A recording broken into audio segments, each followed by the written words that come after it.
ইফতার করার আগে মাত্র ১০ সেকেন্ড সময় বের করে আমার সাথে এই ৩টি দোয়া পাঠ করুন। ইনশাআল্লাহ আল্লাহ আপনার সমস্ত পাপ ক্ষমা করে দিবেন। ১.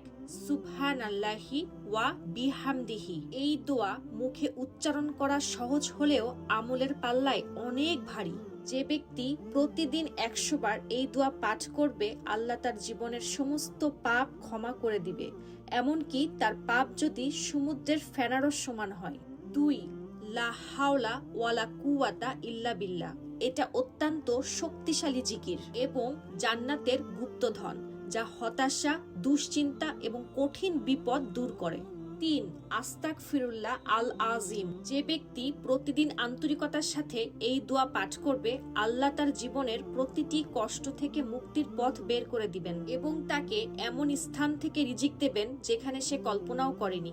আপনি কি আমার সাথে এই দোয়াগুলো পাঠ করেছেন? যদি হ্যাঁ, তাহলে কমেন্টে আলহামদুলিল্লাহ লিখে ভিডিওটি শেয়ার করে দিবেন, যাতে আপনার কারণে অন্য কেউ এই দোয়া পড়ে সওয়াব পায়। বিশ্বাস রাখেন, রোজা রাখা অবস্থায় করা দোয়া কখনো আল্লাহ পাক প্রত্যাখ্যান করেন না, ইনশাআল্লাহ।